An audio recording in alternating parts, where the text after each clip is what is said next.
shirkan jaraa'idaan qabanayno wuxuu daaran yahay warbixin kooban oo ku saabsan shaqooyinkii waayadan ciidamadu ka hayeen gobolka Bari iyo wafti la soo booqday oo iyaguna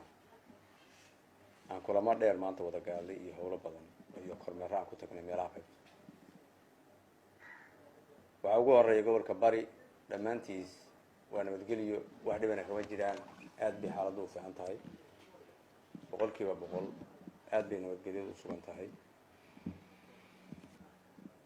aad baan ammaankiisu u yahay iyo soo socodku mid boqolkiiba boqol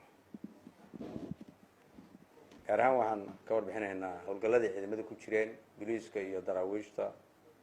BSF iyo Birmad dhammaantood ay ku wada jireen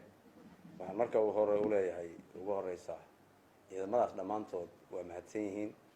shaqo adag bay qabteen shaqo guula bay qabteen dhammaantood waxaan leeyahay boqolkiiba boqol waxaan leeyahay saraakiil iyo saraakiil xigeen iyo dabley waa inay wada mahadcelinayaan dhammaantiin shaqada qabasheen oo guusha ahayd iyo cid kasta oo activities gaar ah u lahayd iyadana waxaan leeyahay aad bay u sii mahadsantihiin shaqo adag baa qabateen shaqo la idinka baahnaa baa qabateen shaqo qaranka iyo dalka u baahan yahay baa qabateen waxaa la idinka rabaa inaad laba jibaartaan oo mar walbaba shaqadaas noqoto mid joogto inoo noqon doonto haddii alla idmo si ay dadka aan u adeegayno ay ugu naaloodaan shaqo wanaagsan oo deganaansha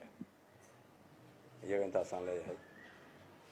maalmahan waxaan la joogay madaxweynaha Puntland iyo madaxweynaha Jubbaland oo iyaguna booqasho iyo shaqooyin ku yimi iyagana wuu mahadcelinayaa Cabdirashiid janaraas oo dhan waxay ka turjumaysaa in dhaqanka iyo habka booliisnimada ay janaraas u saxayaan ay ka qaldan wixii u saxan ay wax walba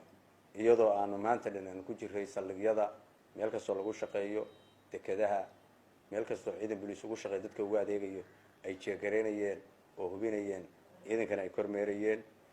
iyagana waxaan leeyahay soo dhawaada boqolkiiba boqol waasaan u soo dhaweynay waan uga mahadcelinaynaa booqashadoodii iyo hay'adaha kale oo booliiska caawina oo iyaguna raba inay dhinacyo kale naga caawinaan taa waxaan ugu sii mahadcelinayaa madaxweynaha Puntland oo ay ka go'an tahay inuu booliiska iyo ciidamada dhammaantood tayeeyo haddaan booliisku tayeysnayna dee bulsho loo shaqayn karaa ma jirto iyada waxaan leeyahay madaxweynuhu waa mahadsan yahay maadaama focuskan la siiyey gobol Bari iyo region Bari waa Puntland oo dhan waa meesha Puntland oo dhan ay halbowlaha u tahay waxaan leeyahay dhammaanteen inaynu ka wada shaqaynaa rabo booliiska iyo guud ahaan ciidamada wada howlgalayana waxaan faraynaa inay shaqada ay qabteen ay si laba jibaaraan booliiska gaar ahaan waxa laga rabaa reform baa la gelayaa shaqo adag baa socota qolo walba iyo base walba cid walba meeshada laga doonayo haddii qof kasta oo ay la fiiriyo ama la jeekarayo habkiisa iyo qaabka iyo nidaamkiisa oo dhan baa la eegi doonaa guddigaasaa sixi doona waxaan leeyahay qof walba waxaa laga rabaa ciidankaaga habaysan iyo meeshaada habaysan in lagugu yimaado